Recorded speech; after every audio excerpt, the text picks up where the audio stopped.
The jungle was alive, not with peace but with something watching. Bird-like creatures screeched overhead, vines swayed, and strange glowing insects danced in the humid air. The human named Jack moved carefully, every step slow, every breath controlled. He wasn't just lost, he was being hunted, and he knew it. Jack had landed on this alien planet 2 days ago after his scout ship crashed during a lightning storm. He had food rations, a water purifier, and a plasma knife, but none of that could help him if something was stalking him. His boots sunk slightly in the wet jungle mud. He paused near a tree with glowing purple moss and looked around. Silence. Then snap. A twig behind him. He spun around, raising his blade. But no one was there. Only thick bushes, strange plants, and a glowing red flower twitching in the breeze. He took a step forward. Swoosh. A vine trap pulled tight around his ankle and launched him into the air. He dangled upside down, knife fallen, heart racing, blood rushing to his head. Seriously? He muttered, "Alien jungle and I get caught in a cartoon trap." Then he heard it. Footsteps, light, fast, almost like a child's. From the bushes came a figure, small and fast-moving. At first, Jack thought it was a wild animal. But then she stepped into the light. She was no animal, she was a girl, an alien girl. No taller than his waist, with glowing blue skin, long silver white hair, and sharp cat-like eyes that shimmered like amethysts.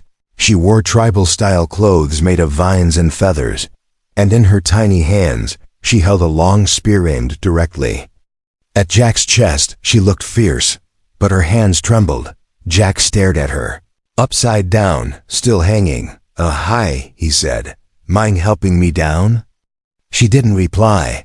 She stepped closer, her eyes narrowing. She sniffed the air, tilted her head, and spoke in broken English. "You..." "Not like them," she said, voice soft but guarded. "Not like who?" Jack asked, confused. She lowered the spear slightly. "The hunters," she said. "They kill my people, burn my home." Jack frowned.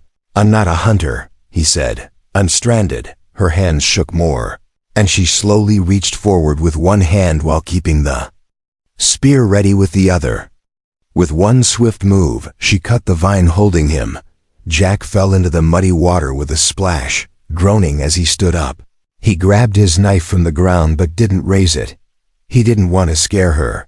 She took a step back, breathing fast. "You help?" she asked, voice cracking. Jack blinked. "Help with what?"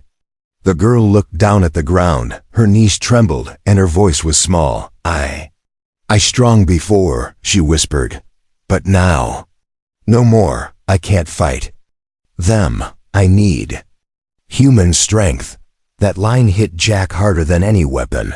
This tiny alien girl, clearly trained as a warrior, clearly proud, was asking him for help, for strength. And not in anger, but in desperation. He slowly kneeled so he was eye level with her. "What's your name?" he asked gently. She hesitated, then said, "Kalina." "Okay, Kalina," he said. "You helped me. Now I'll help you." Her eyes widened a little, surprised. "Why?" she asked. Jack gave a small smile. "Because I don't leave people behind, not on Earth, not here." She looked away, hiding something, maybe shame, or maybe pain. Her small voice trembled again. "You follow me," she said, turning and stepping into the jungle. Without waiting for his reply, she disappeared behind the thick leaves. Jack hesitated for only a second, then followed. He didn't know what waited ahead. But one thing was clear. He wasn't just helping her. He was walking straight into a war, and this time, he wasn't alone. Jack followed the alien girl through the thick jungle, his boots sinking into mossy ground with each step. She didn't speak much.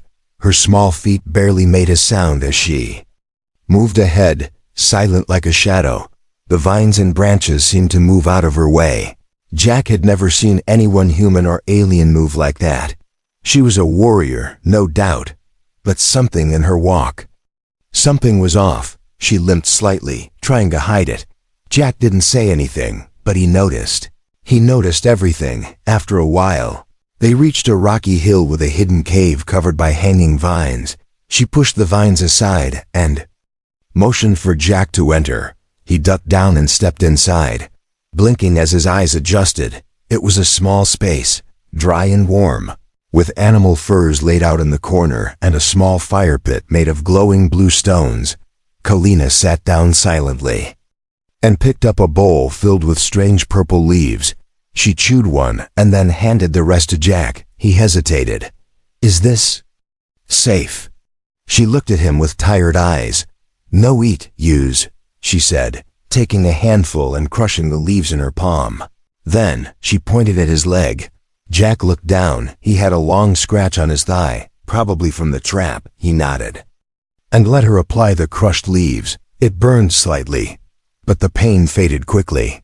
Kalina didn't look up. Her voice was quiet, almost ashamed. "My people. Strong, fast, proud," she said slowly. "We don't ask for help." Jack sat across from her, elbows on his knees. "Then why did you ask me?" She looked up sharply, her jaw clenched. He thought she might snap or lie or change the subject. But instead, she said something unexpected. "Because I can't win alone."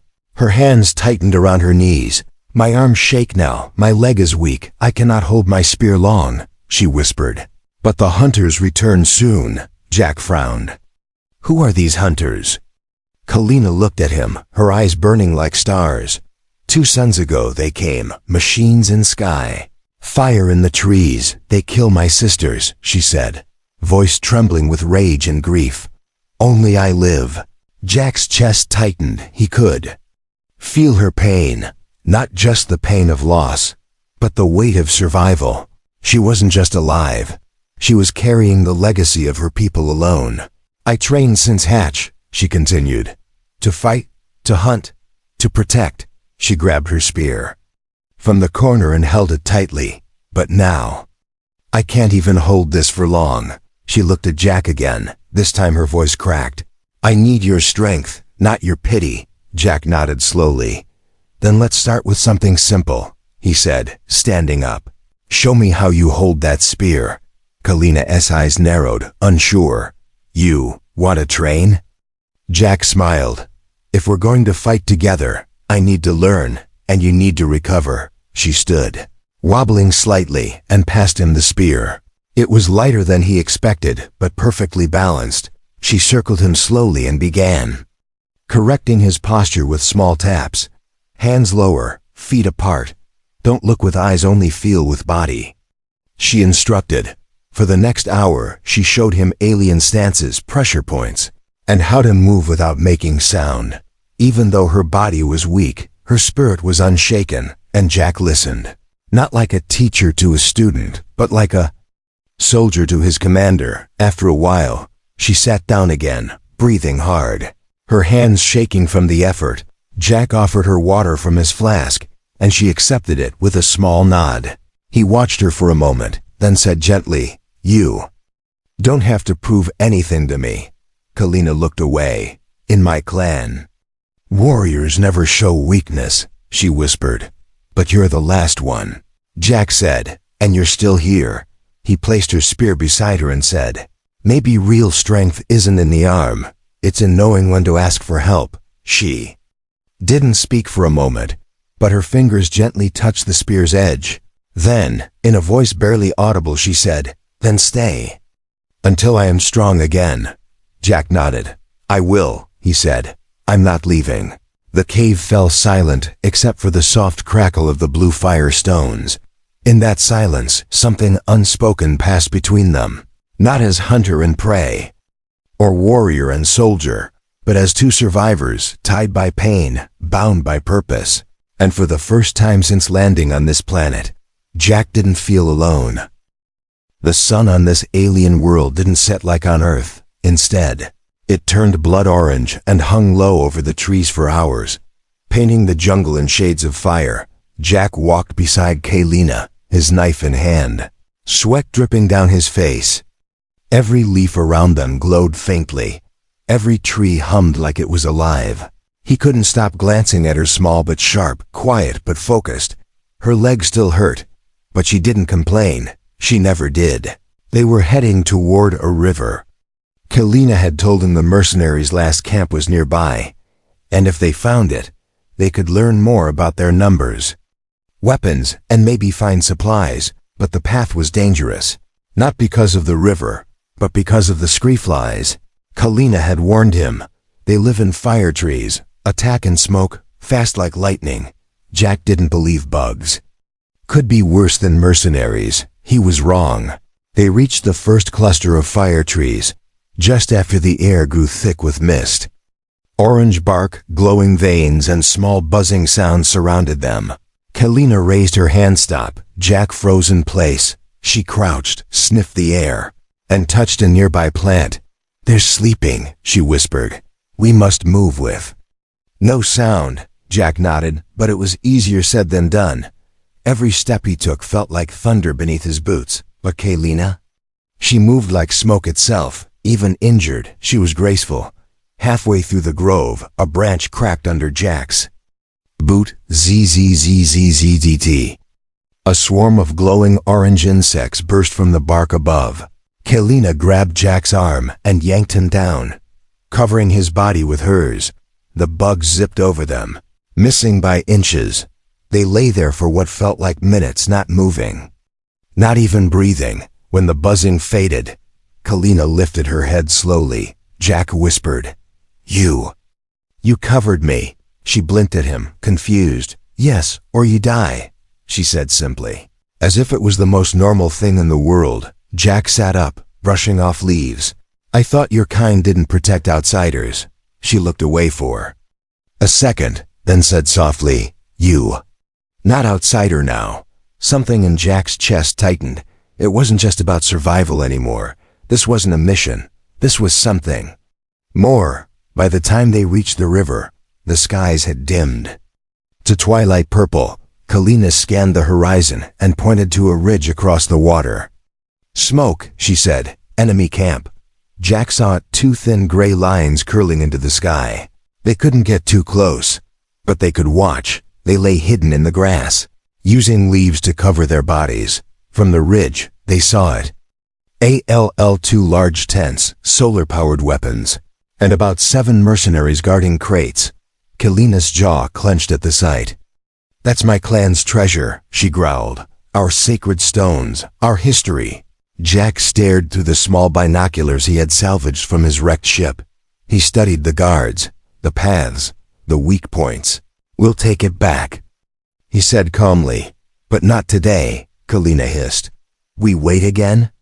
"Yes," Jack said. "We wait, learn, prepare, then strike." He looked at her with serious eyes. "I didn't come this far to die, and I won't let you either." She glared at him for a moment, her pride clearly hurt. But then, slowly, she nodded. That night, they made a small camp near the river. Kalina sat sharpening her spear, her eyes still locked on the ridge like a predator watching prey. Jack lit a small blue fire using her heat stones. He offered her part of a ration bar, but she shook her head and pulled out a dried root instead, chewing slowly. He watched her in silence. She was so young, and yet she carried a world of weight on her shoulders, so small, yet fierce enough to challenge soldiers 3 times her size. He broke the silence. "You remind me of someone back home," he said. "My little sister, always acting tough, never letting anyone help." Kalina looked at him, confused. "What is sister?" Jack smiled. "Family, someone you protect no matter what." Kalina looked at the fire, then whispered, "Then, maybe you are my brother now." Jack didn't reply for a long time, but when he did, it was with a soft voice. "Then I'll protect you like one." The jungle around them buzzed gently, not with danger, but with quiet understanding. 2 warriors, 2 worlds, 1 purpose, and the fire between them kept burning, not just to stay warm, but to remind them they were no longer alone on the path through fire. The wind carried the scent of ash. Kalina woke first, her hand already gripping her spear before her eyes opened. Jack stirred beside the fading fire, rubbing his eyes and scanning the tree line. He felt it too. Something was wrong. The jungle had gone quiet. No birds, Jack whispered. No insects. Kalina stood slowly, her injured leg wrapped with vines and herbs she had gathered the night before. She moved like a predator now, her nose twitching as she sniffed the air. Mercenaries, she said, voice sharp. They come near. Jack grabbed his plasma knife and checked the charge. Then we don't wait anymore, he said. We hit them first. Kalina gave a single nod, her violet eyes glowing faintly in the pale light. They had spent 2 days scouting, watching from the ridge.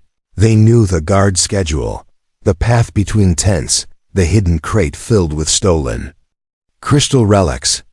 It was time. They moved through the tall grass, low and fast like animals hunting prey. Kalina pointed toward a lone guard standing at the river's edge, helmet off, rifle slung over his back. Jack crept up behind him, grabbed the man's collar, and yanked him down into the grass. A muffled struggle, and then silence. The man didn't rise again. Kalina crouched beside him, eyes wide. You did not hesitate, she whispered. Jack wiped the blood from his blade. They started this, he said quietly. We finish it. They approached the edge of the camp, hiding behind thick roots and fallen logs. Kalina drew a small knife and pointed to a weak spot in the electric fence that surrounded the relic. Crates. Jack crawled beneath it, cutting a clean gap in the wires.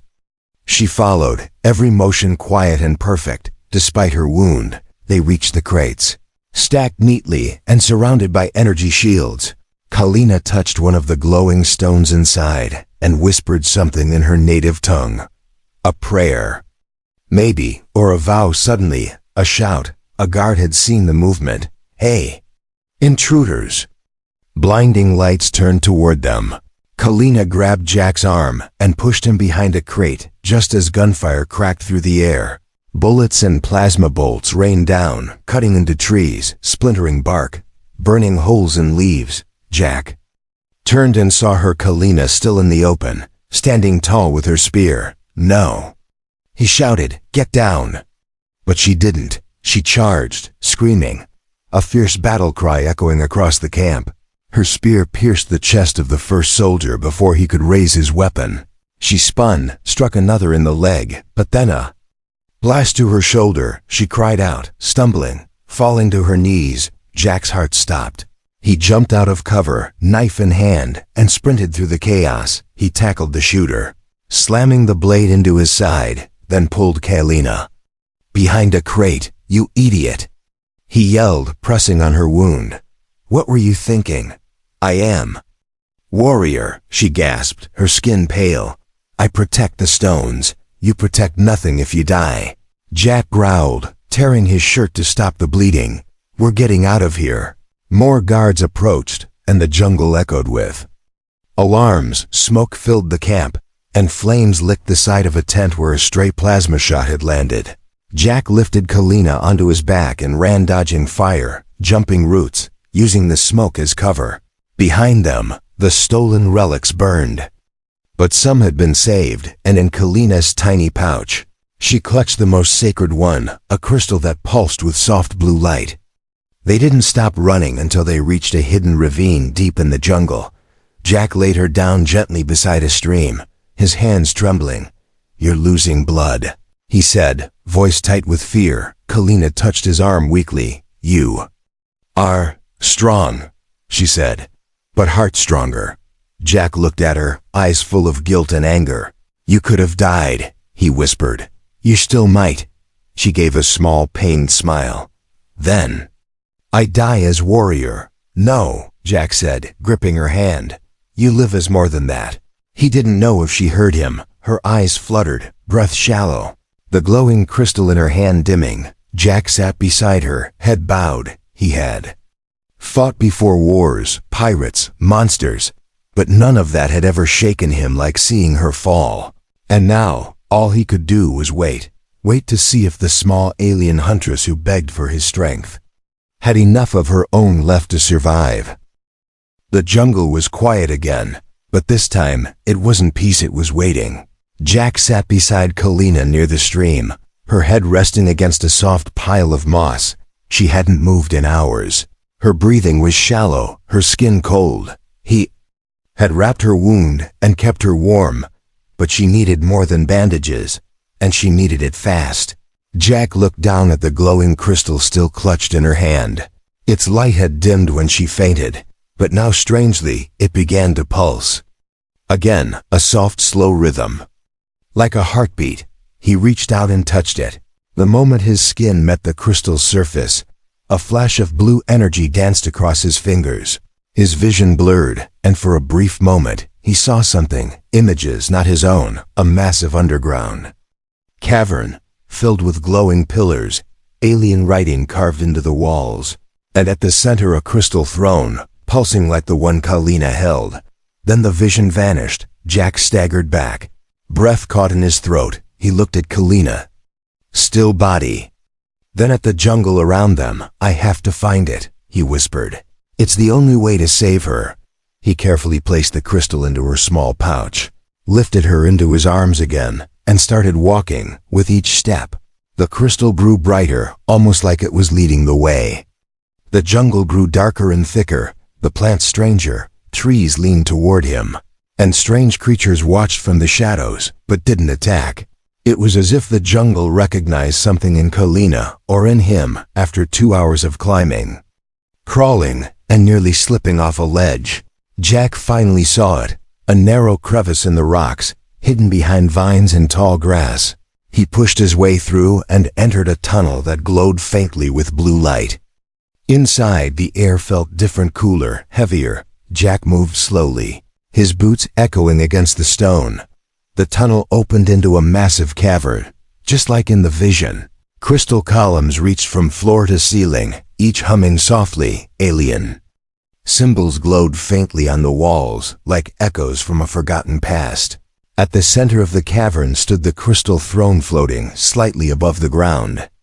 Jack placed Kalina gently on the flat stone surface in front of it. The crystal in her pouch lit up fully now, shining like a star. It floated out of the pouch and hovered over her chest, pulsing faster.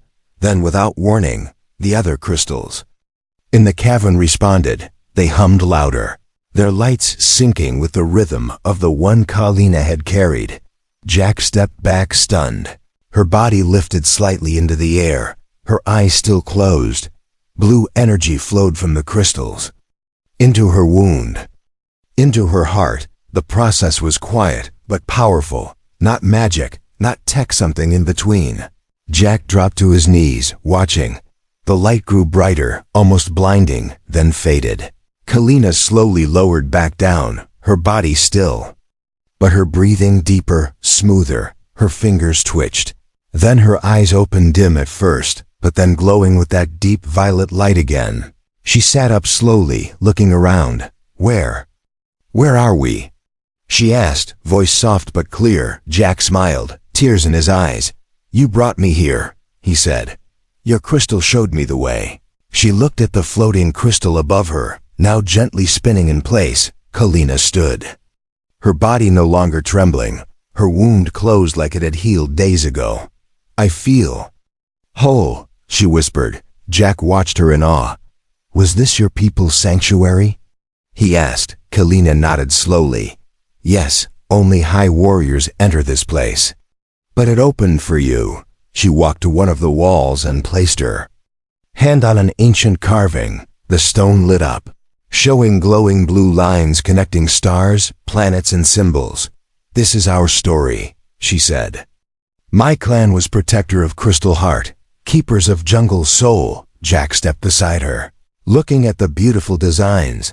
"You were guarding something sacred, and they came to steal it," he said. Kalina turned to him, her eyes deep with something more than just thanks.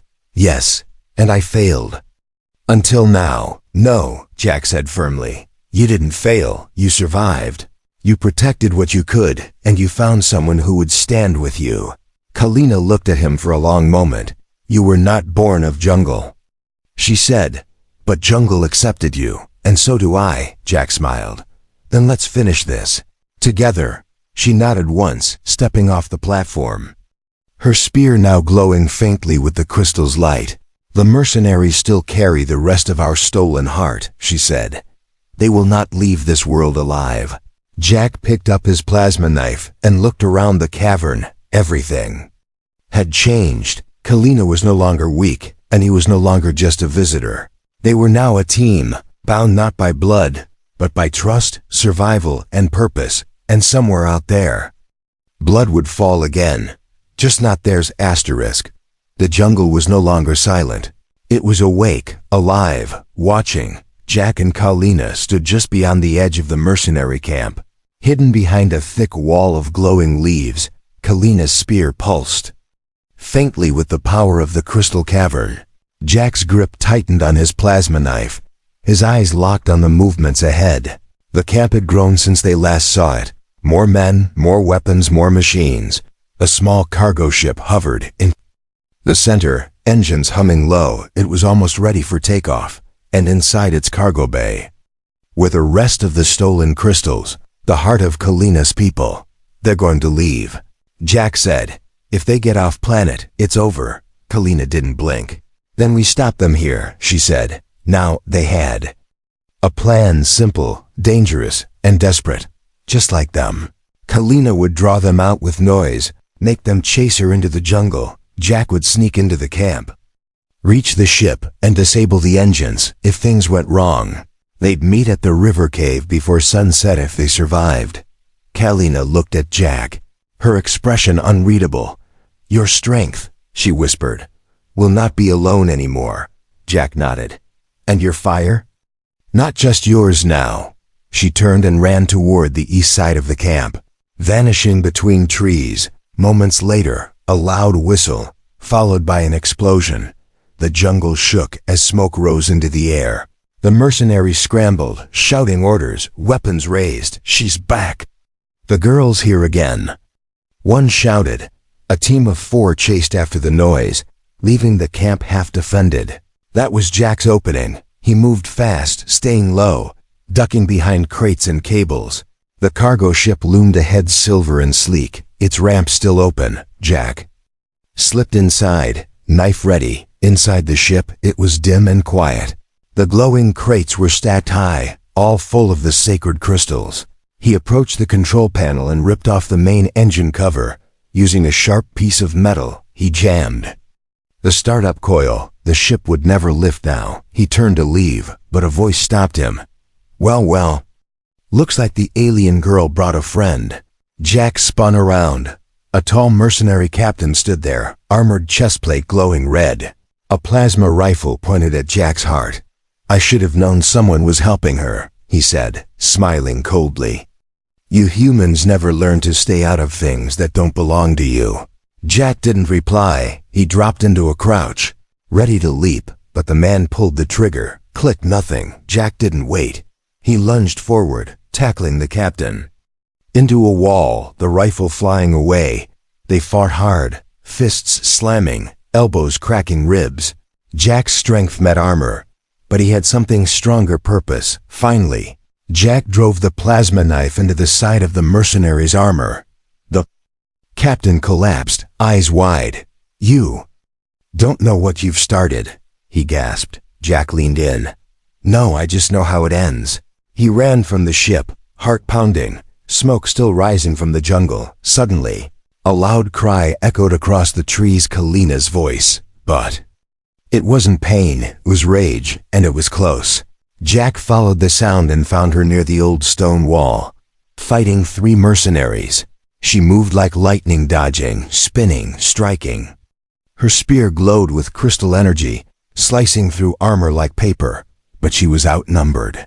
Jack didn't think. He charged into the fight, tackled one from behind, knocking him out cold. Kalina took down another with a clean strike to the chest. The last mercenary raised his rifle, but before he could shoot, the jungle itself reacted. A massive root burst from the ground and wrapped around his legs, pulling him into the earth. Kalina's eyes widened. The jungle. It helps us now. The final moments were fast, brutal, and silent. When the smoke cleared, only Jack and Kalina stood beneath the red sky, surrounded by the fallen. The ship was smoking, broken. The relics were safe. Kalina dropped her spear and fell to her knees, breathing hard. "It's done," she said. Voice shaking, Jack knelt beside her. "No," he whispered. "It's just beginning." She looked at him. "We have no home left. No clan. You have me," he said softly, "and I have you." For the first time since they met, Kalina smiled, not the fierce warrior's grin, but something softer, something human, and as the jungle slowly quieted again, they stood together, not as saviors or heroes, but as two souls who refused to give up, two warriors who made their last stand and lived. The flames had died, the smoke drifted away into the sky, and the jungle once filled with fear and blood breathed quietly again. Birds returned to the trees, and glowing insects buzzed softly through the leaves. Life was coming back, Jack. And Kalina stood at the edge of the burned camp. Around them, the ground was still black in places, ash mixed with broken weapons and melted crates. But among the ruins, the crystals were safe. Some still glowed gently, others pulsed like hearts. They had survived, just like Kalina. She stepped forward and picked up a piece of her clan's crystal. It was shaped like a curved leaf, warm to the touch. She held it close, her violet eyes full of emotion. "I was ready to die for this," she said, "but you helped me live." Jack smiled quietly. "You asked for strength," he said, "but you gave me more than I gave you." They spent the next day collecting what was left, carefully storing the relics. Wrapping each one with cloth made from jungle vines, they buried the mercenary dead. Not with honor, but with silence. Kalina placed a small stone on each grave, not for forgiveness, but for finality. The jungle didn't speak, but it seemed to understand. It no longer pushed against them. It no longer hid its paths. It welcomed them. Later that night, they returned to the crystal cavern. Jack had helped build a fire inside, and Kalina had arranged the saved relics in a ring around the throne. The chamber pulsed gently with light. It didn't feel like a battlefield anymore. It felt like a home. Jack sat on a flat stone, watching her work. She moved with calm, her steps steady, her hands confident. Her shoulder had healed fully, her spirit too. She turned to him after placing the final crystal. "This place will live again," she said softly. "Because of you." Jack shook his head. "No, Kalina. Because of us." She walked toward him slowly, the flickering firelight dancing across her blue skin. For a long moment, neither of them spoke. Then she sat beside him, close but not too close. "I was taught that outsiders bring only ruin," she said. "But you brought something else." "What?" Jack asked, his voice low. She looked at him, and her words were like a whisper. "You brought me peace." The silence between them felt warm now, not heavy. The kind of silence shared between people who trusted each other with their lives, who had bled together, laughed together, stood back to back in battle. "I never asked," Jack said after a while. "What now? What will you do?" Kalina looked toward the glowing throne. "I will guard this place," she said. "But not in hiding, not in fear. I will teach others the old ways, the stories, the strength that is shared, not taken." Jack nodded. "I'll help." She turned back to him, a curious look in her eyes. "You would stay? Even now that it's over?" Jack smiled. "It's not over," he said. "It's just a new beginning." Kalina blinked slowly, then nodded. "Yes," she whispered. "A beginning." That night, as they sat by the fire, she pulled a small crystal from her pouch. It was shaped like a spiral, smooth and soft in color. She placed it in Jack's hand. "What's this?" he asked. "It is called Kainari," she said. "A symbol of bonded spirit. It means you are now part of the jungle. Part of my story." Jack held it tightly. He had no home back on Earth, no one waiting for him. But here, in this strange place with this small warrior at his side, he had found something better. Not just survival, but belonging. The jungle around them swayed gently as if it had heard. The wind passed through the glowing trees like a soft breath. Jack looked at Kalina. She didn't seem small anymore. She seemed powerful, not because of the spear in her hand, but because of the peace in her heart, and the human by her side. Together, They had fought, bled, and risen, not as hero and sidekick, not as protector and protected, but as equals, as family, and as the stars blinked above the jungle, a new story began, one not written by war or fear, but by trust, hope, and the kind of strength that is shared, not taken.